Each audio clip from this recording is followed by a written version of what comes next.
Hello good morning friends. आप लोगों का स्वागत है हमारे यूट्यूब चैनल IMCC पर। आई होप आप लोग अच्छे होंगे।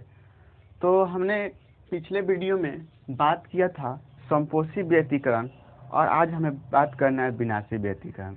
तो संपोषी व्यतिकरण में हमने यही बताया था कि जिस स्थान पर डेंसिटी का मान क्या हो जाता है, मैक्सिमाइज होता है, उसको हम लोग बोलते हैं संपोषी व्यतिकरण। और जिस स्थान पर डेंसिटी का मान क्या होता है, मिनिमाइज होगा, उसको बोलेंगे विनाशी व्यतिकरण। मिनिमाइज मतलब होता है न्यूनतम और मैक्सिमाइज होता है अधिकतम। तो आज का हेडिंग हमारा यही है, विनाशी व्यतिकरण। और आप लोग हेडिंग दे दीजिए और हम लोग आगे बढ़ते हैं। चलिए, विनाशी व्यतिकरण एंड डिस्ट्रीब्यूटिव इंटरफेरेंस, चलिए हो गया होगा, हम लोग आगे बढ़ते हैं। तो चलिए कॉपी पे नोट कीजिए, देखिए, जब दो या दो से अधिक तरंगे जब दो या दो से अधिक तरंगे जब दो या दो से अधिक तरंगे जब दो या दो से अधिक तरंगे एक ही माध्यम में गति करती हैं तो एक ही माध्यम पर गति करती हैं तो एक ही माध्यम में गति करती हैं तो जिस स्थान पर परिणामी तीव्रता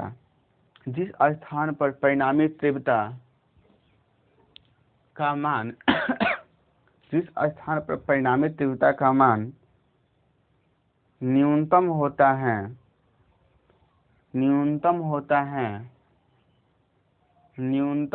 है तो उस स्थान पर हुए व्यतिकरण को विनाशी व्यतिकरण अर्थात डिस्ट्रीब्यूटिव इंटरफेरेंस कहा जाता है। उसे विनाशी व्यतिकरण कहते हैं। चलिए, यानी कि दो या दो से अधिक तरंगे हैं और एक ही डायरेक्शन और एक ही फ्रीक्वेंसी है, उसमें मूव करते हैं। तो मूव करने के बाद ये जिस स्थान पर इसका जो डेंसिटी होता है अगर मिनिमाइज हो जाता है तो इसको हम बोलते हैं विनाशी व्यतिकरण। तो देखिए कि दो तरंग है और दोनों दो तरंग है जो क्या होते हैं, एक दूसरे को अपोजिट साइड क्या करते हैं, ये जाते हैं। ठीक है, तो किस प्रकार होता है देखिए, फिगर के माध्यम से लोग समझते हैं।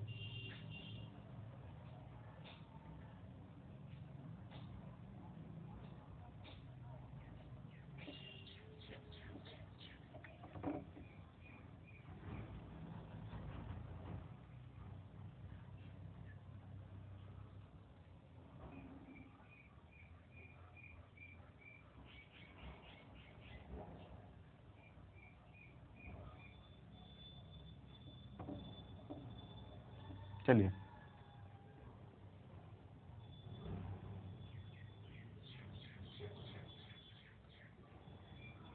फिगर नोट कीजिए।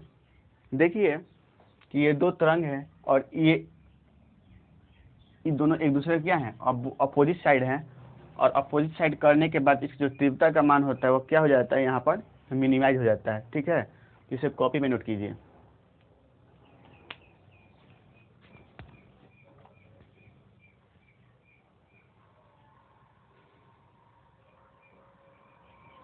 चलिए, हो गया होगा। चलिए अब हम लोग इसका फॉर्मूला फाइंड करते हैं।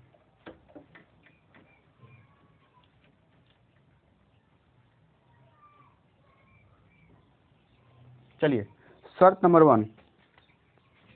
और हाँ, देखिए जो फ्रेंड्स हमारे बिना संपोषी व्यतिकरण का वीडियो देख लिए हैं तो इससे देखने में, इसको समझने में कहीं कठिनाई नहीं उत्पन्न होगी। तो चलिए, शर्त नंबर 1।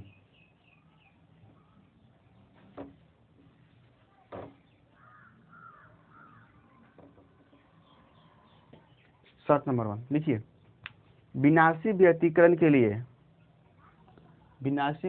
के लिए आवश्यक शर्तें विनाशी व्यतिकरण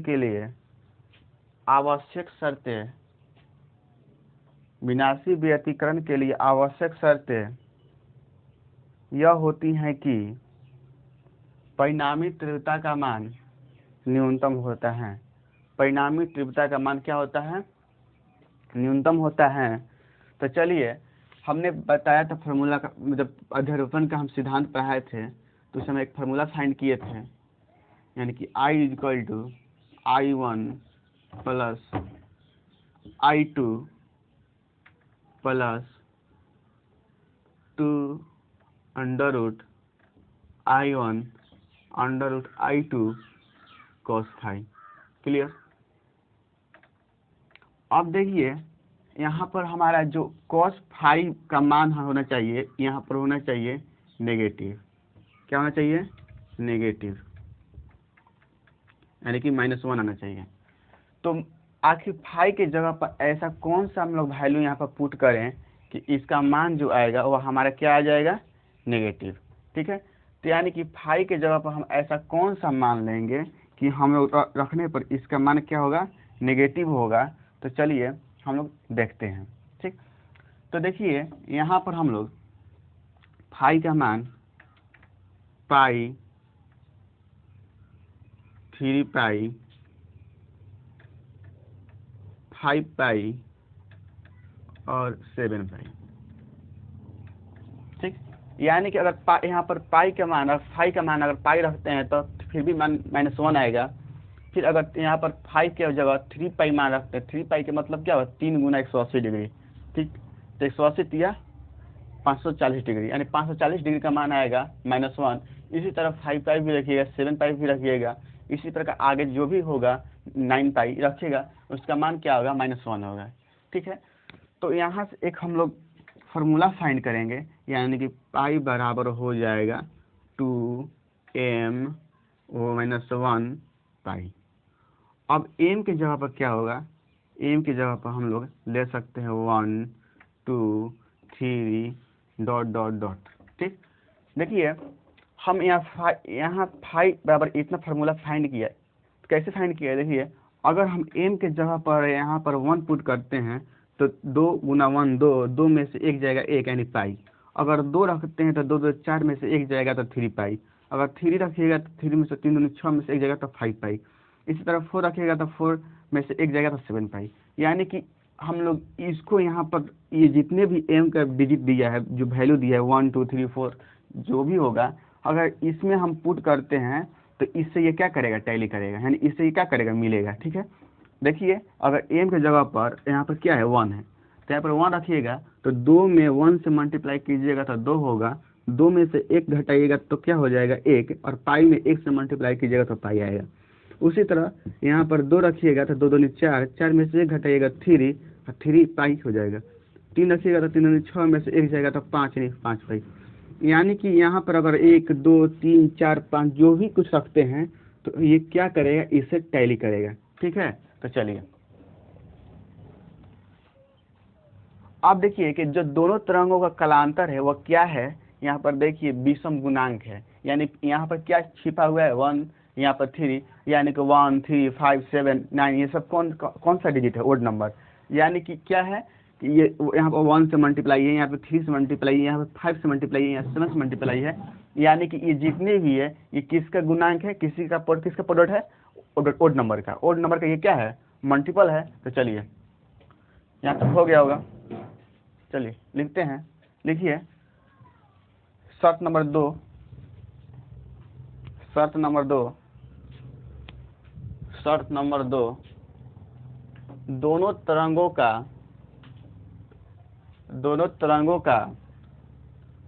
कलांतर,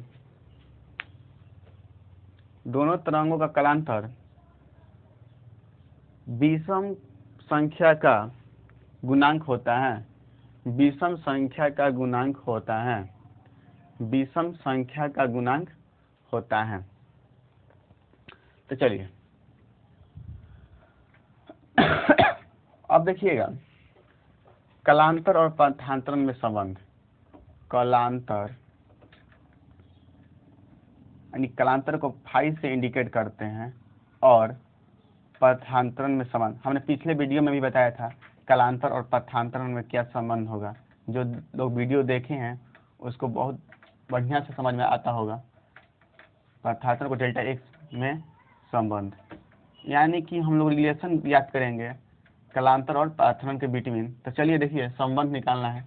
तो देखिए कि हमने बताया था कि फाई बराबर होता है 2 पाई लेमडा गुना डेल्टा एक्स।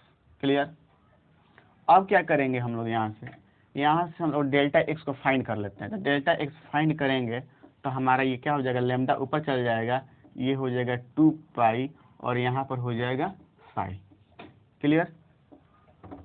अब देखिएगा यहाँ फाई का वैल्यू क्या है, इतना है, तो इसको यहाँ पर हम लोग पुट करेंगे। फाई का वैल्यू दिया है 2m-1 इंटू पाई, तो इसको हम लोग क्या करेंगे, यहाँ पर पुट करेंगे। ठीक है, तो चलिए पुट करते हैं।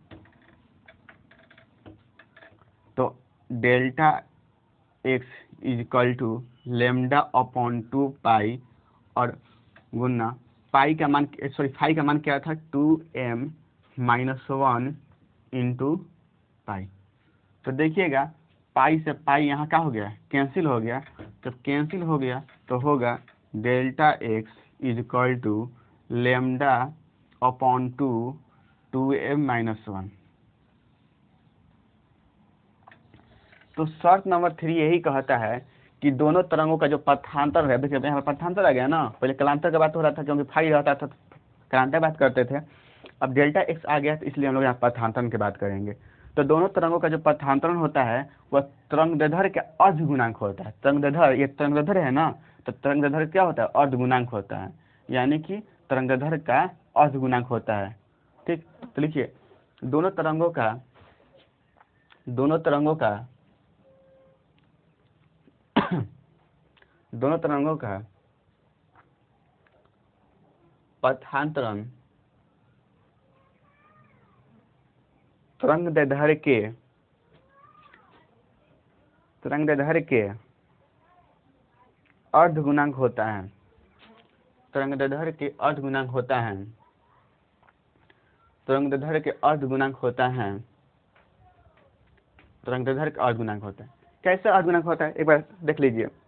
अगर हम यहाँ पर m का वैल्यू अगर हम 1, 2, 3, 4 जो भी यहाँ पर पुट करेंगे तो देखिएगा क्या होगा।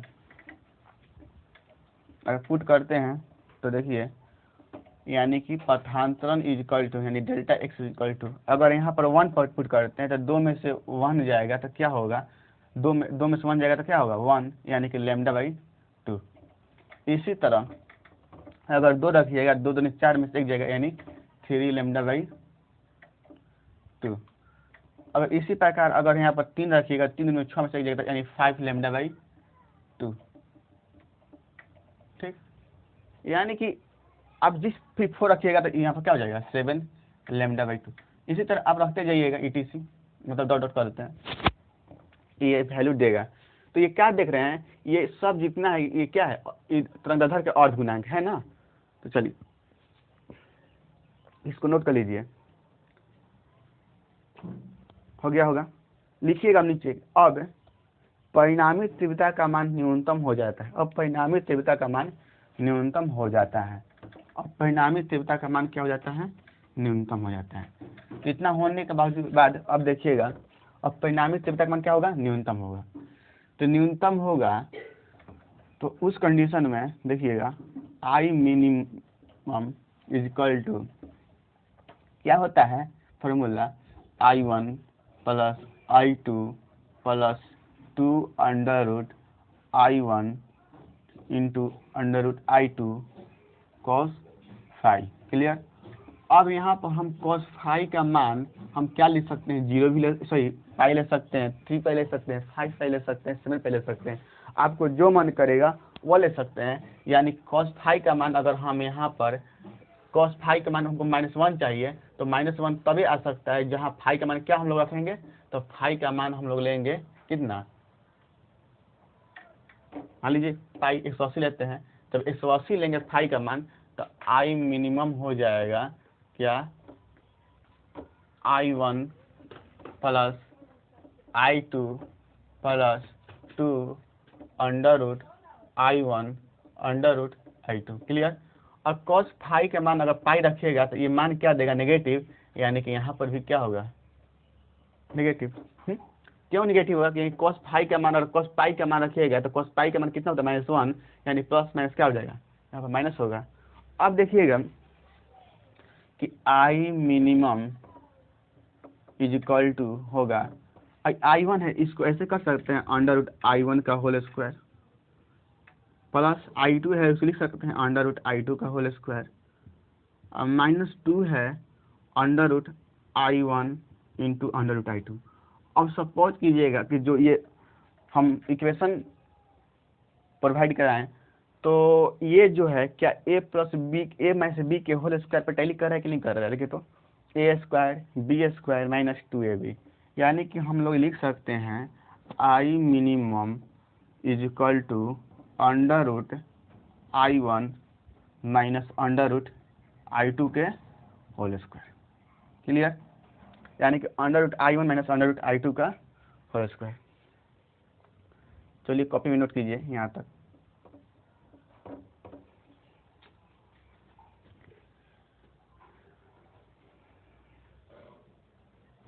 चलिए अब देखिएगा आई मिनिमम इतना हो गया। हम पढ़ाए थे कि जो I1 होता है वह डायरेक्ट प्रोपोर्शनल होता है क्या? एम्पलीट्यूड के स्क्वायर के, यानी कि A1 का स्क्वायर। क्लियर? अब क्या करेंगे, इसको हटाने के लिए एक नियतांक आता है और नियतांक क्या होता है? K, यानी कि A1 का होल स्क्वायर। अब क्या करेंगे, दोनों तरफ हम लोग अंडर रूट देंगे, यहाँ पर भी अंडर रूट और यहाँ पर भी अंडर रूट देंगे, तो क्या हो जाएगा? √I1। अब क्या होगा? अंडर रूट K रहेगा और A1 स्क्वायर है इसलिए A1 बाहर निकल जाएगा। क्लियर? अगर इसी तरह अगर हम I2 का भी निकालेंगे तो यही होगा, यानी कि इसी तरह √I2 is equal to √K/A2। इसको इक्वेशन 1 कर लीजिएगा और इसको इक्वेशन 2 और इसको इक्वेशन 3। क्लियर? इसको इक्वेशन 1 कर लीजिएगा जो पहले वाला है आई मिनिमम, और इसको इक्वेशन 2 और इक्वेशन इसको 3। चलिए अब क्या करेंगे, इक्वेशन 1 में 2 और 3 का जो वैल्यू है उसको हम पुट करेंगे। तो चलिए आप लोग नोट कर लिए होंगे, यहाँ लिखेंगे समीकरण 1 में 2 और 3 का मान रखने पर। क्लियर? अब क्या करेंगे, जो 2 और 3 का वैल्यू है उस समीकरण 1 में पुट करेंगे, तो देखिएगा I minimum is equal to, देखिए I1 का वैल्यू क्या था? √K/A1। क्लियर? और उसी तरह I2 का क्या था? √K/A2, यानी कि इसका क्या है? स्क्वायर है। अब देखिए, अब हम लोग यहाँ से I minimum is equal to K को हम लोग बाहर करेंगे तो √K का होल स्क्वायर हो जाएगा A1 प्लस A2 का होल स्क्वायर। ठीक? यानी कि आई मिनिमम, अब √K है, यानी कि इसको अगर √रूट हटाएंगे तो क्या हो जाएगा? K हो जाएगा, इसका स्क्वायर करेंगे तो यानी हो जाएगा A1 प्लस A2 का होल, सॉरी प्लस नहीं ना, माइनस ना होगा, क्योंकि A माइनस B पर चल रहे थे ना कभी से, इसमें माइनस है ना, इसलिए माइनस होगा। क्यों माइनस होगा? क्योंकि यहाँ माइनस था ना, इसलिए माइनस होगा। चलिए अब देखिएगा, हमने बताया था कि जो आई मिनिमम है, आई जो होता है वह आयाम के स्क्वायर के डायरेक्ट क्या होता है? प्रोपोर्शनल होता है, समानुपाती होता है। तो आई मिनिमम यहाँ पर नियतांक क्या आएगा? K² तो इसको समीकरण 4 कीजिए और इसको समीकरण 5 कीजिए। चलिए कॉपी में नोट कीजिए। अब चलेंगे समीकरण 4 और 5 से।